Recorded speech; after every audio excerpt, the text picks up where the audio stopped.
Hello, I'm Dr. Basil Considine. I'm here from the ACU Online Writing Center, and today we're going to be talking about how to use the no tiers plan for paragraph writing to describe a bargaining strategy. So this particular assignment talks about how to construct an argument to describe, to propose, to defend a bargaining strategy. So we're going to be using the lens of an assignment from the conflict management program.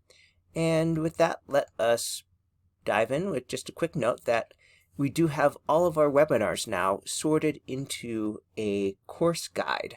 So if you go to the Writing Webinars page, scroll down past the calendar list of upcoming webinars, and then select your program from that, you'll see all the courses in that program that currently have tie-in webinars that you can watch. And we have those labeled by assignment. You'll see me using the APA course paper template. That's the top link here. So if you want to pause now and grab that so you have it ready, that's a great thing to do if you're watching this on video. With that, let's look at our main objectives today. So first, we're going to look at the no tiers plan for paragraph writing. Second, we're going to look at the CONR 603 Week 4 or Module 4 assignment number 1, Bargaining Strategy in Major League Baseball. And finally, we're going to look at how to apply the no tiers plan when outlining and drafting this assignment. Now, the no tiers plan is something that I developed as a way of explaining how to meet graduate level writing expectations. Now, you might be familiar with the meal plan. The meal plan was actually developed for working with first-year undergrad student writers. So there's a lot of summary, a little bit of analysis, but more repeating other people's arguments rather than making your own, as you'd expect for a undergraduate freshman course. Now, when you are writing an evidence-based argument, of course, often there is conflicting evidence that you need to make sense of and need to tell your reader what to do with that, how to resolve it, how to balance it, and decide what to do in light of not everything always agreeing. And so this is something that the no tiers plan is expressly designed for, and you can read a detailed write-up at that link here. This is also something that we cover in some detail in our Beyond Summary, Adding Analysis and Synthesis to Your Writing webinar, linked here.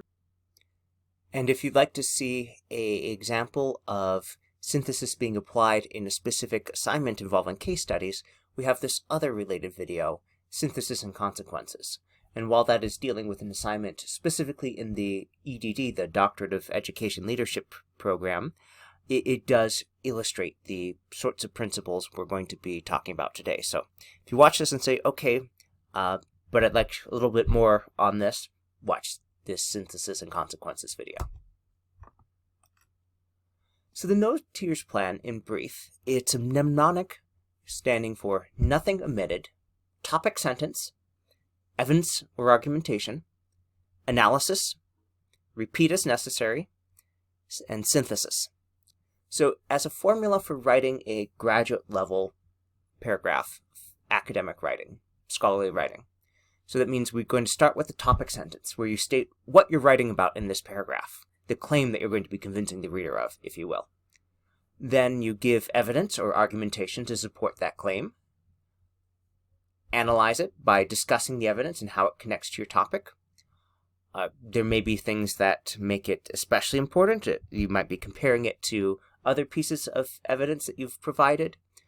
Repeat as necessary, so more evidence and analysis if it's something that needs a lot of evidence to do. And then synthesize it. Tell us what these things all mean when put together. And then you'll want to finish with either a concluding sentence if you're done with your argument in that paragraph, or transitioning if it's going to be an argument that's split over multiple paragraphs.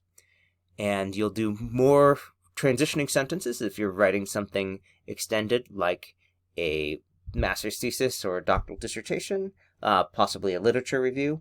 And if it's a short paper of, let's say, 3 to 4 pages, you'll generally have more concluding just because your sections are smaller and your argument's more concise. So nothing omitted, topic sentence, evidence or argumentation, which you can have more than once. Then analyze the evidence. So don't just give us a summary. Oh, someone said that. Well, okay, well, so what should we do with that? how should it be interpreted or valued? So if a report says don't do this, but it was paid for by a group that stands to benefit, do you deal with it the same way? A classic example is there was a lot of research on the health effects of tobacco sponsored by tobacco companies. And some of it is unbiased and some of it not. But that's something to consider with evaluating it. How much do you believe them? And there are other ways that you might not believe someone's conclusions. For example, a lot of psychology studies ended up being done with 6 people. And 6 people, you can have a lot of variation in that group that is not representative of the general population. So you might have something where something's strongly recommended, but for various reasons you're not valuing it as strongly as something that has other reasons. Like, that was a sample of 300 people. Yes, that might be more generalizable than a sample of 6 people.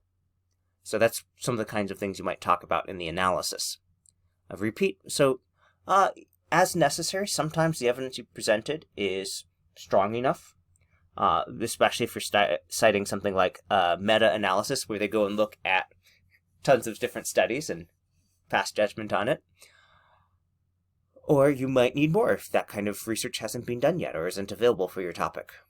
And then synthesize. You discuss what all these things mean when put together, especially in relation to your topic.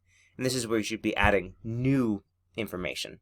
Generally, a synthesis sentence will not be having citations because you are providing your interpretation. And then conclude or transition, which may be covered as part of the synthesis. It's possible for a sentence to have more than one function, but as a general idea of making sure that it's clear that we're done with that argument, that will carry us through. So let's back up a little bit and talk about analysis and synthesis. What are they? Well, they're key parts of critical writing. And by critical writing, I mean writing where you are critically evaluating the information that you are presenting. So you're not just saying, oh, here's this, moving on. You are discussing it. Okay, how was it made? What is it worth? What makes it relevant to this particular argument? The idea of that you are using these to make your argument stronger, to be more convincing, to be perhaps more definitive. And these are ways of your showing how to interpret or describe what the evidence means.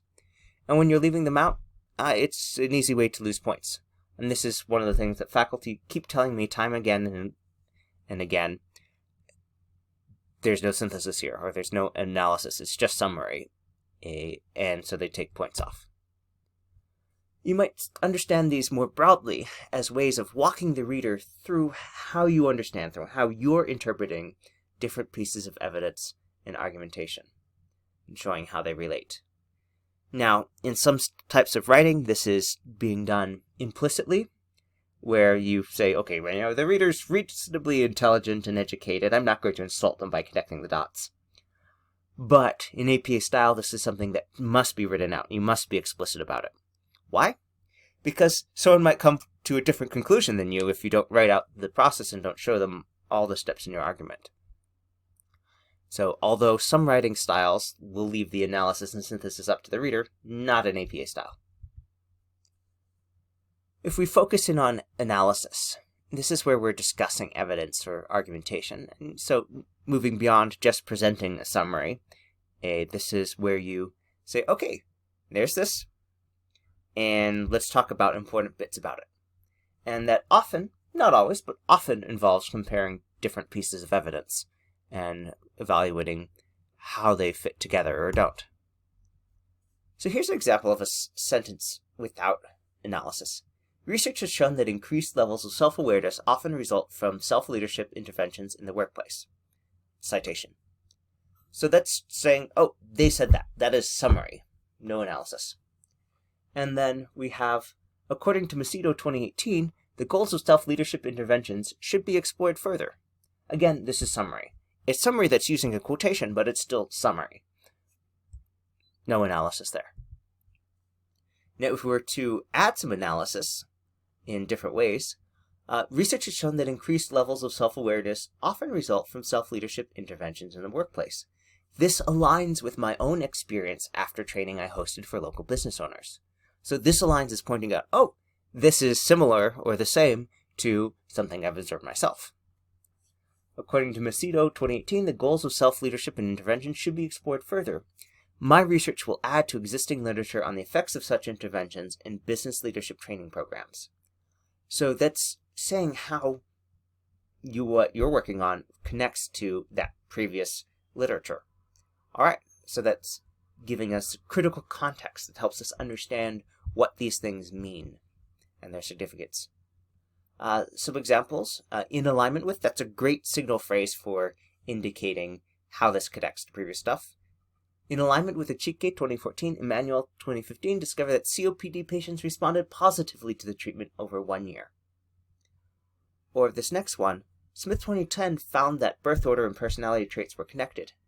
However, Smith's 2010 results are less likely to be generalizable due to the use of a small homogeneous population of 11 siblings. That, however, tells us that you're telling something that goes against what the previous summary might suggest. Now, I don't know about you. I'm actually from a family of 11 siblings. There are 11 of us kids. And we are many things, but we are not like the typical family that I know, in part because there's so many of us, and that changes everything from parenting to ideas of personal space, sibling relations, and so forth. So you might think of analysis as connecting the dots between the evidence. So how does this connect to your argument or context? Not all details are going to be important, and in fact, even something like sample size may not be relevant if that's not something related to the conclusions and that you are finding important. It's a way of commenting on why or how evidence is important and relevant to what you are doing. And through all these things, it answers the question, so what? Now, synthesis can include your discussion, not your reporting of, but your discussion about multiple pieces of evidence or argumentation. And use synthesis to build or show new conclusions based on the relationships between the different points of evidence or argumentation, and also sometimes your analysis. And synthesis is one of those hallmarks that helps show higher level understanding of topics, especially as demanded in graduate level writing. And the synthesis is often answering questions such as, what do these things mean when put together? How do you, as the author, interpret what you presented? What should be done, in fact, in light of the discussed evidence and analysis? So, here are some examples of synthesis in sentences. These consistent results across multiple studies and diverse populations validate the applicability of the behavioral therapy model to this problem. Now, pointing out that the results are consistent, that's analytical. But saying that it validates the applicability of this model to the problem, that is your synthesis. The recent research on the positive impact of mindfulness-based stress reduction training in various contexts means that it could also be an effective tool for higher education administration. So that's new meaning, not just saying, oh, well, there's been recent research on it, but saying, okay, here, looking at all this means that it suggests it could be an effective tool for this task. And this next one, a p-value less than 0.05 is typically considered to be statistically significant. Okay, that's just summarizing. But the next part, therefore, the null hypothesis rejected. That, why does it matter? Oh, we're rejecting the hypothesis. This is a decision being made. Okay, that is synthesis. That's new meaning. Now let's take a look at that specific assignment. So this is from CONR 603's Week 4, Module 4, Assignment Number 1, Bargaining Strategy in Major League Baseball. Now, baseball is called the great American pastime, but not everyone studies it. Not everyone watches it. Not everyone enjoys it. And the great thing about this argument is you don't need to understand baseball to make it, because you are walking the reader through the different principles of what you are saying. Okay, because of this, and therefore that. In light of this, we should do X. And so it's a great way to illustrate how to make an argument to resolve a situation and to negotiate your way through something, even if it's not your personal area of expertise. So this is coming from the Negotiation Principles and Practice course. And it begins with a note on reading the case study, and you want to be applying the reading to this negotiations case study. So with all that done, you're going to be writing a 400 to 500 word paper where you're asked to say, okay, who has the power in this case, and to explain why or how. What leverage or tactic did the union have at its disposal in the 2006 contract negotiations? Should one person take a hard line in the negotiations, or should they be conciliatory towards the owners in light of things that the owners have done? And we look at the paper specifications and, okay, include the prompt with your answer. Don't quote sources, so make sure to be paraphrasing, citing, and referencing, but not directly quoting. And follow APA standards. By the way, including the prompt with your answer, that's definitely pointing out that you should be including those as headings. Now, if we look at the rubric here, we see, okay, have you analyzed the power dynamic? Like, overall, is that something you've done? And we look back at this, and that's the first bullet point on the list. And 25 points, so that's a third of the point, so that should be a large part of this paper. To identify the leverage the union had, okay, that's 18 points. So it's a smaller body. It's still going to be a larger section, but smaller amount. Same thing with have you presented solid support for your recommendation. And then the rest of the points, the last 14, is have you written an appropriate length? Is it a APA style? Does it make sense? Does it follow clear grammatical and other writing standards? So we see that the larger part of the credit goes for having the content, for not just answering these questions or prompts, but the quality of your argument. So with that, let's look at how you would apply the no tiers plan here. And first, let's talk about key sources. So we've got the Lewicki et al. Textbook here. That's the second item here on the required textbook list. And you just want to make sure when you're adding that to your references list that you make sure it's fully formatted in APA style, starting with getting rid of the ISBN number, because we don't include that for APA style, and adding a comma before that ampersand. So if you have what you see on the slide right now, that is actually incorrect, because if you look, Lewicki, comma, R period, J period, so first we need a space between those initials, and then Barry B period, we need a comma before that ampersand. Even if there are only two authors listed, you still need a comma before the ampersand. So take a moment and look at that and how it looks now, and then I'll show you how it should look when it's corrected. If you're looking at it right now, take a look, because I left one more error here to catch your eye. So Lewicki, R period, J period, you see that nice space there? And then if you continue, okay, you've got the comma before the ampersand, and then that last set of initials, D period, M period, make sure you've got a space between those two. I think it's always a shame to lose credit for something like formatting when it's so quickly to fix if you look for that specific error type. And here we go with the corrected form. So we've got spaces between those initials, we've got a comma before the ampersand. Note that the title is formatted in sentence case and italics, but the edition number is not. And then we just have the publisher name at the end, not an ISBN number. So if you're citing this, you can either use the signal phrase format, that's Lewicki et al. Period 2015, because in APA 7, if we have 3 or more authors, we will immediately abbreviate it. This is a change from APA 6, so let me say it again. In APA 7th edition, when you have a source with 3 or more authors, you will, by default, abbreviate it immediately, rather than writing it out in full once and then abbreviating thereafter. If you're using the parenthetical citation, Lewicki et al. Period, comma, 2015. It's the author et al., since it's 3 or more, and then the publication year. So again, you want to have a copy of the APA course paper template, and although I'm not going to be showing that template specifically here, make sure to grab it, because this is an easy way to make sure that your document looks correct, and whenever someone comes back to me and says, oh, I almost had an A, but I didn't have my page numbers there, and I didn't have the 1-inch margins, so I lost points. It's unfortunate because it's so fast to have that taken care of for you if you're using the course paper template. So let's revisit the instructions here. So looking at this, some observations related to the instructions. So 400 to 500 words is going to be about 2 double-spaced pages of body text. So not counting your title page, not counting your references, the main body of your paper, it's going to be about 2 double-spaced pages. And if you have paragraphs of around 5 to 7 sentences each, that means it's going to be about 5 paragraphs worth.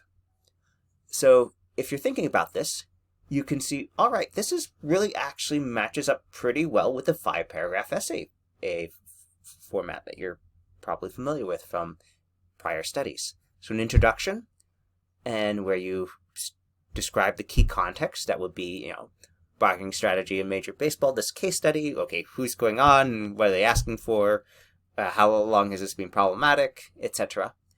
And then a list of the main things that you're going to discuss, which conveniently we have in bullet form. So list the main ideas and the order you're going to discuss them. Okay, what's your thesis here? What's your big picture take on things? And then discuss each of these bulleted items in a paragraph. Short answer to the prompt, then a longer development of it, which we'll talk about using the noteers plan. So, and then have a conclusion, and you end up at 5 paragraphs, more or less.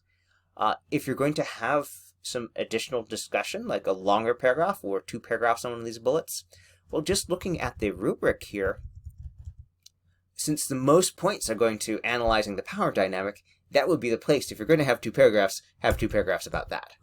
But the same basic structure would take place. We'd just split that bullet into 2 items.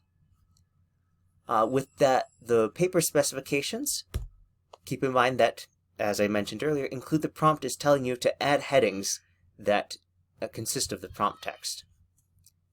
And how will we discuss this? Well, if we apply the noteers plan to each of these bullet things, knowing that they're each supposed to be about a paragraph in length, well, okay, who has the power in this case? Well, start out with a topic sentence that directly answers the question. This side has power because X. And then don't just say they have power because of X. We'll break that down. Okay, so what's some evidence for that? What is an instance of that? And you might ask, okay, what does power mean? And this is a place where the other readings come in handy. Well, having money is definitely a source of power, so that could be something you could advance. Having a rare skill, though, is also another thing for power. And there are other ones that your readings will talk about. I'm just giving these as illustrative examples. But as you start discussing, you present these pieces of evidence, well, talk about them. If each sides have power, who has more power? And is it enough power that they can throw a hard line, where they can insist on their way or the highway? I don't know. You'll tell me based on your analysis of the evidence and your synthesis. Okay, so just because you can do something doesn't always mean that you should. And that's one of those places where you're definitely going to be adding new meaning with your synthesis. What is the best course of action? It might be something where, okay, this would give us profits in the short term, but we don't want to do this over many seasons, or we don't want a precedent. Or it could be, all right, so long as this isn't a precedent, we're actually good with this because it's a way to get things back on board and not alienate fans, or whatever it is you're talking about. So this brings us to the question next. So who has the power? What was the union specifically able to do? Because unions go beyond just one team and go beyond just the collection of players. Unions have a sort of power of their own, and that can include things like mobilizing fans and such. So what leverage do they have in this specific situation? And so you want to give a brief answer in your topic sentence, and then break that down into different examples that serving as evidence and analyze them. Okay, how are these important? Are they big things? Are they small things? Do they work for different groups? And then what does this all mean together? So what leverage do they have, and what does it mean that they have their leverage? What does that allow them to do? Now your third prompt here is, should Donald Fair take a hard line in the negotiations, or should he be conciliatory? Now, this is partly a subjective question. What do you think is the right thing? But it's also part of your objective argument. You're saying, okay, based on all this, this is what should be done. Or based on all this, this is what you recommend being done. And you can write it more subjectively or more objectively. And I recommend the latter because it's harder to dispute an objective argument in a context like this. In dating, I won't suggest that you apply that here, but for this case study, yes, I would recommend an objective argument. And here, because it's asking for what should happen, you're probably going to have more argumentation versus simply relaying evidence here, because it's asking for you to talk about cause and effect. So that's where argumentation comes in. And again, analyze that, repeat if necessary, and synthesize things. So if we look at this together, keeping in mind again that the instructions and the target length suggest a 5-paragraph structure or something close to it, well, we want to have the introduction, the thesis statement, key background, a list of main ideas or content areas in the order you discuss them, and then the main ideas each will have at least a paragraph of their own. If there's going to be 2 paragraphs, it's probably going to be for main idea 1 because the number of points going there. And then when your conclusion comes around, we want to revisit the thesis, the thing that you've been arguing here overall, and what does all this mean when considered together? So the introduction and conclusion can be a little bit shorter than the main body paragraphs, but that's because you're going to have more of the discussion in that.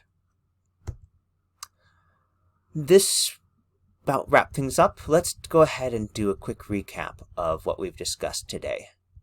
So our main learning objectives were to discuss the no-tiers plan, to understand how it works for creating paragraphs that are strong, convincing, and at the level expected for graduate level writing, to understand the assignment that we're using to discuss how to apply the no-tiers plan and synthesize.